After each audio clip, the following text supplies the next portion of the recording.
Yo, what the deal? It's your boy X.E.L.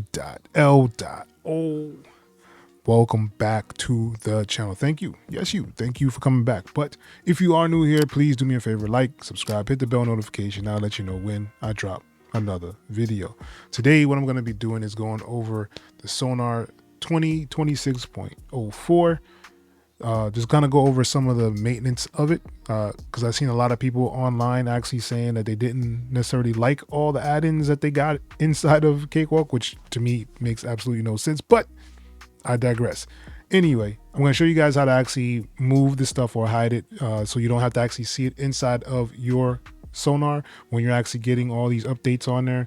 If it's something that you want to do, it's cool. If it's something that you don't want to do, that's cool. It's just something that they at least gave you an option to kind of choose your path, right? So let's get into it. Let's show you how to actually do that. Let's go. All right, so here we are in Cakewalk Sonar. This is the 2026.04. It's going to do a brand new empty project.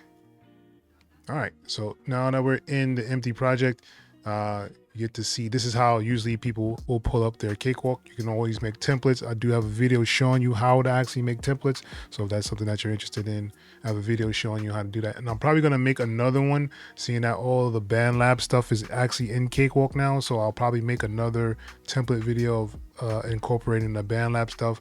I'll go over some of the BandLab things. I'll actually do a tutorial of how to actually make a beat inside of Cakewalk Sonar with the new BandLab stuff. So definitely stay tuned. Make sure you guys are liked and subscribed to the channel. Make sure you're sharing with your friends, all that good stuff.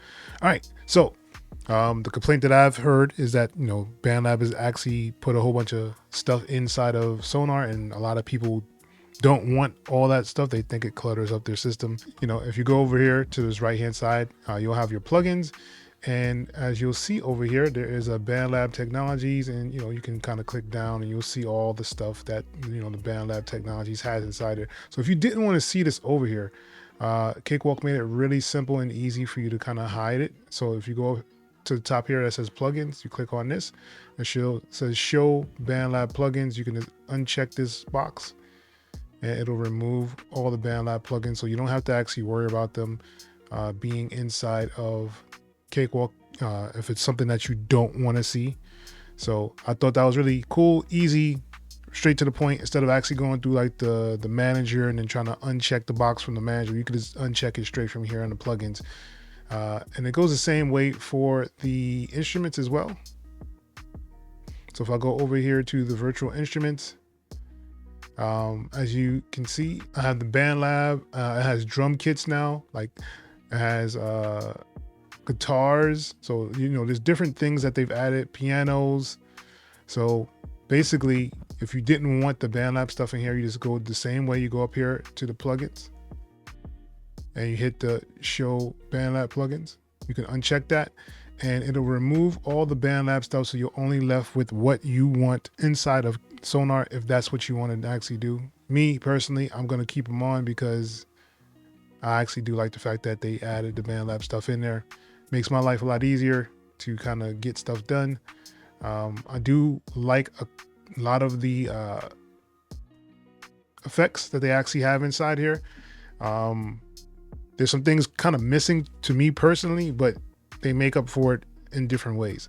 Like there's not really a clipper inside of BandLab or in Cakewalk in general, but the limiter that they have inside of the BandLab one is really, really good. And like I used it and it was almost like a clipper. So definitely stay tuned. I'll probably make a video about that as well. Yeah, I've seen a lot of people debating and disputing about the BandLab instruments and things like that. You can just get rid of them. It's not something that you have to use.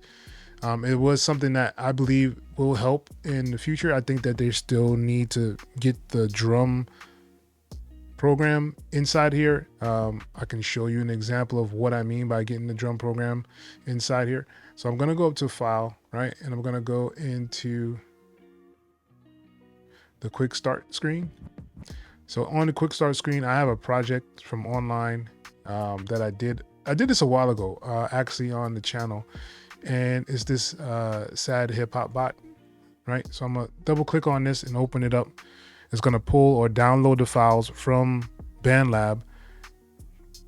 And I did use BandLab instruments in there. So now, as you can see, I actually have the BandLab instruments inside of Cakewalk. So this makes it a lot easier for me to kind of just get in here and start working on stuff that I did from my phone or from my tablet or just on BandLab site, period, right? So this gives you another option or a good workflow that you can actually use.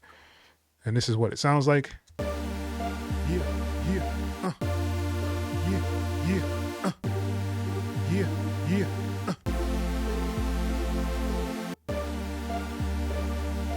And of course it sounds horrendous. And as you see, there's a drum track here, but there is no drums. And the reason that is because Sonar has yet to come with the same kind of drum machine that's actually inside of BandLab. So when you go to BandLab, they have a different type of drum machine inside there, and it doesn't pull over. It doesn't pull over the MIDI or anything. So that's why it looks blank here. And what I can do is just kind of show you guys what that actually looks like online. All right, so here we are on the BandLab. This is the desktop version, I guess you can say, of BandLab. I'm gonna hit on the SAD bot. All right, and I'm gonna go to the studio. This button here will take you to the studio. And it's gonna load up the sounds.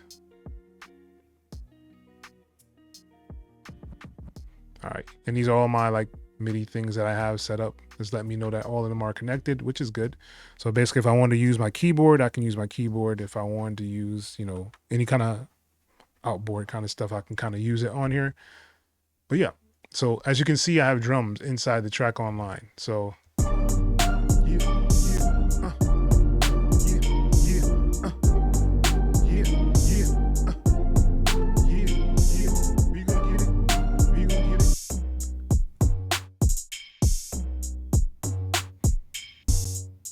right, so as you can see, they have like a little sampler over here, which is really cool. When they will bring this inside of Sonar, we will have to see. I think they would definitely want to do that, just because if you're gonna have them all cohesive, you want to actually have them have all the same things. Like this is not even in Cakewalk Next. So if you do go like to Cakewalk Next, I don't believe this drum sampler is in there as well, but let's double check and make sure. All right, so here we are in Cakewalk Next, and this is what it kind of looks like. It has that same kind of BandLab online feel. So I'm gonna go to my online projects. I'm gonna pull up that sad hip hop, and it's gonna download.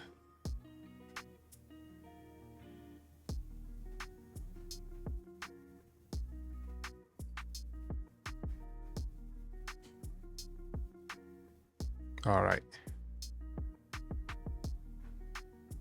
See, but this time it actually has the drums in there, so that's a good thing.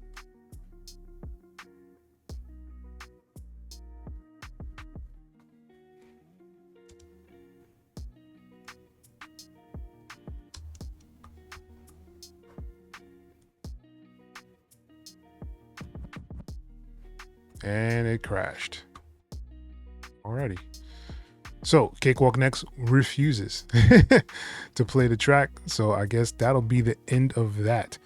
I was trying to give you guys something to kind of look forward to. It does work inside of Cakewalk Sonar. So if you are using Sonar, looks like that's probably the way you want to go.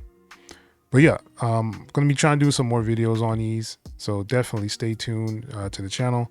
Make sure if you guys have like any questions or concerns, leave them below in the comment section and we'll get to them. I'll try to answer them as best I possibly can.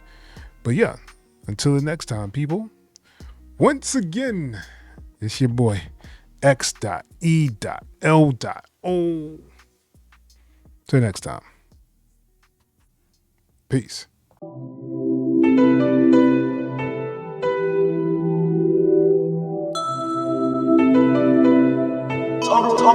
AutoRewind.